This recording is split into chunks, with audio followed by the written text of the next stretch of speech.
Hello guys, আজকে অনেক দিন পর আমি ইউটিউব চ্যানেলে এসেলাম।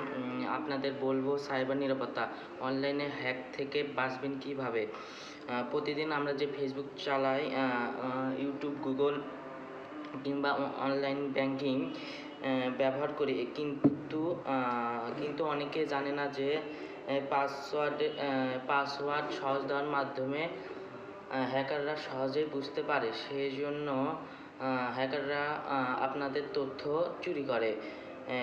সেজন্য আমাদের সচেতন থাকতে হবে, যেটার মাধ্যমে তা হলো 1 2 3 4 5 বা পাসওয়ার্ড টাইপ ব্যবহার করবেন না। অক্ষর, সংখ্যা, চিহ্ন এগুলো দিয়ে আপনারা পাসওয়ার্ড তৈরি করবেন। ফেসবুক, ইমেল, অচেনা লিঙ্কে আসলে ক্লিক করবেন না, এতে হ্যাকারের অংশগ্রহণ করার বেশি চান্স থাকে।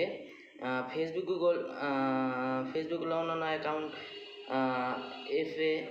চালু করতে হ্যাকার পাসওয়ার্ড পেলে ঢুকতে পারে। পাবলিক ওয়াইফাই সতর্ক থাকবেন। ফ্রি ওয়াইফাই ব্যক্তিগতভাবে ব্যবহার করবেন না। প্রযুক্তি যেমন সুযোগ দেয় তেমনি ঝুঁকি বাড়ায়, তাই প্রযুক্তির ভালো ব্যবহার করুন। আমার এই বক্তব্য ছিল এই পর্যন্তই। অবশ্য ভালো লাগলেই সাবস্ক্রাইব, লাইক, কমেন্ট, শেয়ার করবেন। এরকম ভিডিও দেখতে চাইলে আমার চ্যানেলটা সাবস্ক্রাইব করবেন। নমস্কার।